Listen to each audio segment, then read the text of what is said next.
Hola a todos, el día de hoy vamos a realizar el siguiente diseño. Vamos a hacer un oscilador senoidal que es capaz de entregar a una carga de 5371 ohmios una potencia de 15 miliwatts.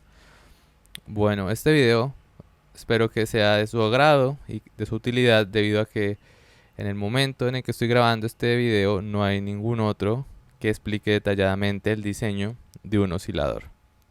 Así que vamos a empezar.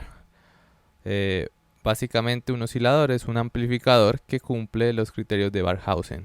Es decir, el criterio de amplitud, que dice que A, que es la ganancia de todo el amplificador, por beta, que es de la red de realimentación que está acá entre los dos capacitores y la bobina, debe ser mayor o igual a 1. Entonces, por lo tanto, beta debe ser al menos 1 entre AB. Bueno, y el criterio de fase es que el desfase total debe ser de 0 grados o de al menos 360 grados o múltiplos de eso. Es decir, que si ingreso una señal que tiene esta forma, luego de la realimentación debe seguir teniendo esa forma, es decir, estar en fase con la entrada. Bueno, entonces vamos a empezar con el diseño. Nosotros vamos a utilizar el criterio de máxima excursión de salida. Como pueden ver, aquí con menor pendiente tenemos la recta estática, que es la recta de C, cuya pendiente es -1 sobre la R de C. Y luego tenemos la recta dinámica, que es la recta de corriente alterna. Para tener máxima excursión de salida tenemos que situar el punto Q, este punto Q, justo en la mitad de la recta de carga alterna. Es decir, en esta recta de acá. Bueno, y para hacerlo, entonces simplemente nos damos cuenta que todo esto es el voltaje pico que puede alcanzar nuestra recta de carga alterna, es decir, este es el voltaje máximo. Entonces nosotros queremos que el voltaje BCQ, que es la intersección de las dos rectas, esté justo en la mitad de esto. Entonces, si nos vamos por geometría analítica, nos damos cuenta de que de aquí hacia acá tenemos BCQ. Y por lo tanto lo que resta de aquí hacia acá va a ser ICQ por la R a C. Entonces el voltaje pico va a ser la suma de esto, que es BCQ, más ICQ por la R a C. Entonces dijimos que BCQ debe ser exactamente la mitad del voltaje pico. Y es lo que vamos a decir acá, que BCQ sea el voltaje pico medios. Entonces sería dividir en 2 esta ecuación de acá. Luego tenemos aquí un factor común, nos quedaría 1 menos 1 medio si pasamos esto a restar, y eso nos da 1 medio. Y queda acá esto igual. Luego mandamos esto aquí, el 2 a multiplicar y el 1 a dividir, y nos queda que el BCQ para máxima excursión es ICQ por la RAC, que es esto mismo que vimos acá. Vean, esto de acá es igual a esto, ICQ por la RAC. Listo, ahora vamos a ver cómo obtener, o más bien cuál es la máxima potencia que podemos obtener en la carga. Entonces la potencia RMS, claro está, va a ser la corriente del colector RMS al cuadrado por RL. Luego nosotros queremos ver cuál es la corriente pico, porque pues es preferible trabajar con un pico de corriente que con un valor RMS. Es decir, acá estaría la onda oscilando de esta manera. Y pues este de aquí, el 70% aproximadamente, es el valor RMS. Pero entonces vamos a trabajar con el pico para obtener justo lo que tenemos en nuestra recta. Entonces dividimos esto en raíz de 2, debido a que es una señal senoidal, y pues ya tenemos el pico. Entonces este valor de acá corresponde a esto. Pero nosotros queremos hallar ICQ. Y nos damos cuenta de que ICQ es exactamente la mitad de este valor pico para que el punto Q esté en la mitad. Entonces ya tendríamos aquí ICQ sobre 2 veces raíz de 2. Ahora elevamos todo al cuadrado, es decir, todo esto iba al cuadrado, así no está aquí el paréntesis. Por problemas de digitación, aquí todo está al cuadrado. Entonces sería ICQ al cuadrado, que lo tenemos acá. 2 al cuadrado es 4. Raíz de 2 al cuadrado es 2. Entonces abajo tenemos 4 por 2, 8. Y esta es la expresión para la potencia en la carga. Entonces vamos a empezar ahora sí con el diseño. Vamos a calcular ICQ. Con la expresión que hallamos anteriormente, entonces reemplazamos la potencia que nos indicaban. Acá son 15 miliwatts, perdónenme. Entonces acá va 15 miliwatts. Y entonces obtenemos, aquí despejando, mandamos aquí este 8 para acá. Luego sacamos raíz y obtenemos la siguiente expresión, reemplazamos valores y obtenemos 4.7 miliamperios de ICQ. Listo. Ahora, para máxima transferencia de potencia, la impedancia que hay acá en todo el colector debe ser igual a RL medios. Es decir, que esto de acá es un derivador capacitivo. Esta bobina junto a estos capacitores. Entonces esto me va a llevar la resistencia que se ve acá en paralelo a este capacitor hasta el colector, que es este nodo de acá. Entonces va a tener esa resistencia. Adicionalmente acá tengo una bobina que obviamente tiene una resistencia par. Entonces también va a estar la resistencia par. Y eso es lo que va a haber en el colector si yo no tengo carga. La resistencia transferida de todo esto junto con la R par de la bobina. Entonces ahora, si yo meto una RL, la RL debe ser igual a lo que está acá. Pero pues nosotros no podemos variar la RL. La RL es el requisito de diseño. Entonces no nos queda de otra que hacer que lo que está acá sea igual a RL. Bueno, la R par tampoco podemos moverla mucho, ¿no? Porque pues depende de la bobina que tengamos y construir una bobina no es muy fácil. Entonces vamos a ver cómo hacemos esto. Bueno, entonces aquí simplemente vamos a ver que la RO, que ya es todas estas resistencias juntas, pues va a ser RL medios, porque vamos a hacer que esto sea igual a RL. Y pues 10K en paralelo con 10K es 5K, entonces simplemente RL medios. Bueno, vamos a encontrar el BCQ y luego vamos a hablar de lo que les dije. El BCQ utilizamos la expresión que dedujimos anteriormente. La R en AC pues es todo lo que está acá en el colector, que corresponde a RO. Entonces sería 4.7 milis, que es la ICQ que calculamos, junto con esa resistencia en AC, y nos da 12.7 voltios.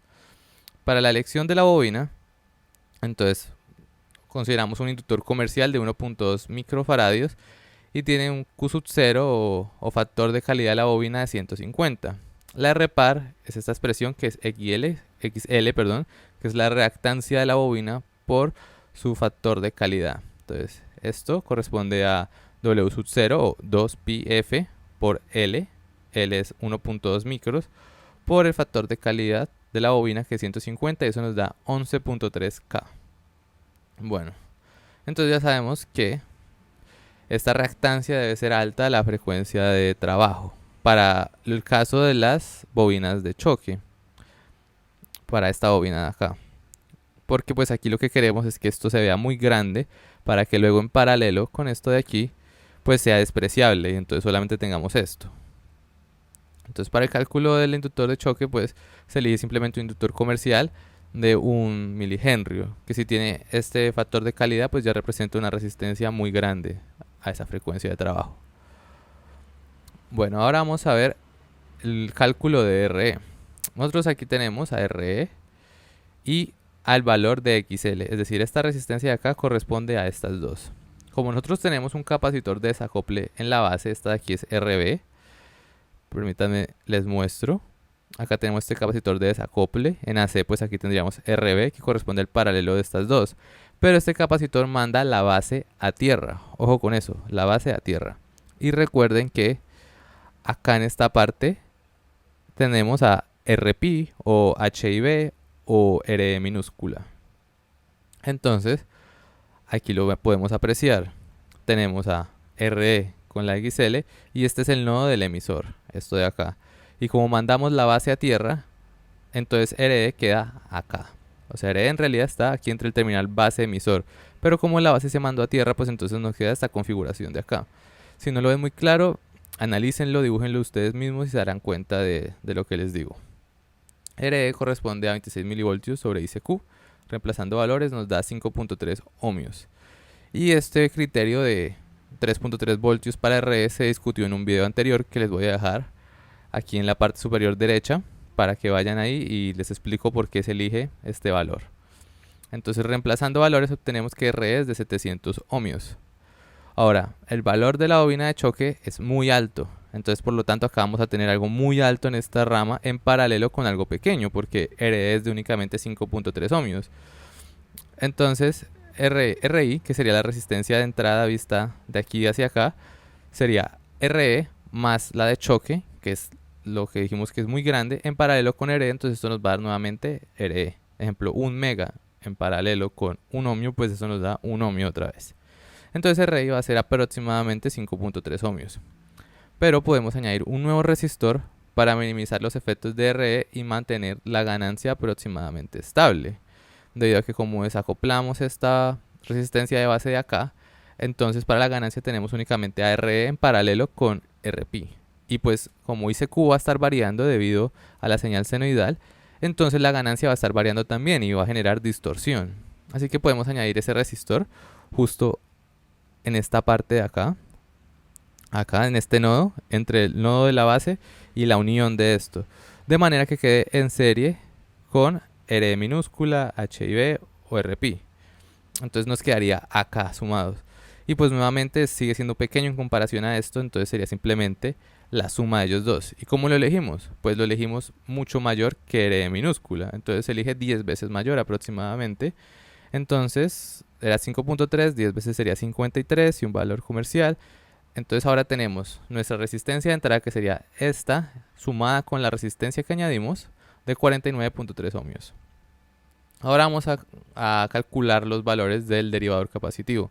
Si ustedes no conocen estas expresiones, denme un tiempo y realizaré un video en el cual hago la demostración del derivador capacitivo. Básicamente lo que hace es que coge esta resistencia de acá, que está en paralelo a este capacitor que va a tierra, y la lleva acá al colector como una resistencia imaginaria, por así decirlo. Por eso tiene estos puntos de acá.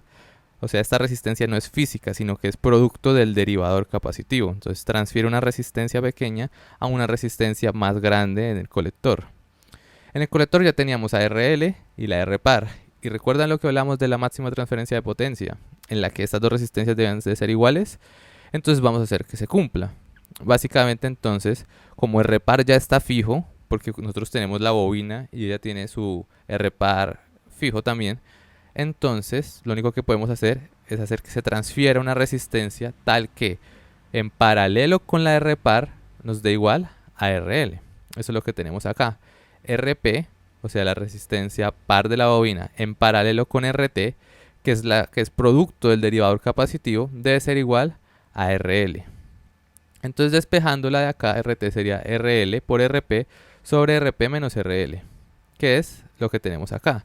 El derivador básicamente me dice que la resistencia transferida es igual a C2 sobre el paralelo de los capacitores, sobre C al cuadrado, por la resistencia que está acá, que en este caso es Rin. Entonces aquí reemplazamos valores y despejamos C2 sobre C. Entonces simplemente mandamos esto acá a dividir. RT es esto, RL por RP sobre RP menos RL, y esto que pasó a dividir, RI. Y luego sacamos raíz cuadrada para eliminar el cuadrado de acá y obtenemos que N, que es lo mismo que tener C2 sobre C, es una equivalencia, es igual a 14.4. Bueno, entonces ahora nosotros ya tenemos una bobina. Entonces para calcular el capacitor total, es decir, esto va a resonar, esta bobina va a resonar con todo el conjunto de capacitores de acá. Entonces va a ser la frecuencia de resonancia, la bobina junto con todo este equivalente. Voy a regresarme y entonces acá lo llamo CT a todos los capacitores. Y despejando CT obtenemos que hay que tener un valor de 211.1 picofaradios en el colector para obtener esa frecuencia de resonancia. Nosotros elegimos un capacitor variable para el diseño. Este capacitor sirve para hacer pequeños ajustes, ya que queda en paralelo con estos dos. Y entonces él define en parte la frecuencia de resonancia. Permite hacer ciertos ajustes para movernos un poco por encima o por debajo, o para alcanzar el valor exacto. Porque recuerden que esto es un diseño aproximado y estamos obviando muchas de las características internas del transistor. Bueno, entonces elige un capacitor variable comercial. Entonces hay uno que va de 2 a 20 picofaradios. Y entonces lo vamos a despejar ahora cuánto debe ser C1 en paralelo con C2. Un consejo es dar un rango de seguridad, por así decirlo. Entonces, C1 en paralelo con C2, si lo despejamos de acá sería CT menos el de ajuste. Pero voy a tomar solamente más o menos el 50% de la capacitancia total. Es decir, CT, que es la capacitancia total, la tenemos acá, menos 8 picofaradios, que es aproximadamente 55-60% de 20 picofaradios. Esto se hace para tener un rango dinámico para poder jugar con la capacitancia, porque pues por ejemplo si lo montan en una protoboard Los huecos de la protoboard les van a generar una capacitancia. Adicionalmente, entre el colector y tierra se va a generar otra capacitancia interna que viene del propio dispositivo. Así que se da ese rango más o menos. Y pues elige de 203 picofaradios entonces el valor de C1 en paralelo con C2. Ahora debemos elegir un valor para C1 que sea comercial y que esté por encima del valor acá obtenido. Entonces se elige de 218 picofaradios. Y finalmente C2 se despeja. Tendríamos un paralelo entre C1 y C2 y pues despejándolo sería C1 por C total sobre C1 menos C total. Eso da de 2950 picofaradios. Bueno, ya casi terminamos el diseño. Ahora vamos a elegir valor de R1 y R2 para la red de polarización de la base. Nosotros sabemos que por acá va a fluir una corriente que es la corriente de base. La corriente de base corresponde a ICQ entre HFE. Entonces tendríamos los 4.7 miliamperios sobre 50. Eso nos da 93.4 microamperios que están circulando a través de esto. Entonces vamos a asumir que por R2 va a pasar una corriente mucho más grande que esta, de manera que las variaciones de IBQ, cuando haya una señal acá, pues no afecten este voltaje de acá, porque si afectan este voltaje, afectarían el voltaje en el emisor, y si se afecta el voltaje en el emisor, se afecta el ICQ y por tanto R minúscula y la ganancia. Bueno, entonces lo que voy a hacer es asumir una corriente de 1 miliamperio a través de toda esta rama. Bueno, 1 miliamperio a través de R2.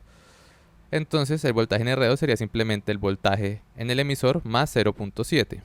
Lo tenemos acá, 3.3, que era el voltaje en el emisor, más 0.7 sobre 1 miliamperio, que fue la corriente que yo asumí. Y eso nos da 4 kiloohmios, y pues aproximándole un valor comercial, 3.7 K. Y finalmente para R1, entonces sería el voltaje de acá, que es VCC, menos el voltaje de acá, que pues sería el mismo voltaje en R2. Acá lo tenemos, sobre la corriente que pasa por acá. Entonces, por acá hay una corriente que se divide en dos corrientes. Ya asumimos que por acá va 1 miliamperio y por acá va IBQ. Entonces esta corriente sería IBQ más 1 miliamperio. Y lo tenemos acá, 1 miliamperio más IBQ. Eso nos da 12 kiloohmios. Finalmente, el cálculo de los capacitores, lo que necesitamos es que a la frecuencia de trabajo ellos sean un cortocircuito. Entonces vamos a hacer que la reactancia del capacitor sea mucho menor que la impedancia vista. Entonces simplemente eligiendo un valor de 5 ohmios, obtenemos 3.3 nanofaradios. Entonces esos capacitores de desacople que están acá, pues aquí va a haber únicamente 5 ohmios, que es casi un corto, y aquí también. Esto en comparación con esto, pues se convierte en un corto y manda a tierra. Bueno, eso es todo. Espero haber sido claro. Recuerden que voy a estar atento a sus dudas en la sección de comentarios y recuerden suscribirse. Voy a seguir realizando más diseños de diversos circuitos para que lleguemos al objetivo de realizar un amplificador de audio desde cero. Muchas gracias por ver el video y nos vemos a la próxima. Adiós.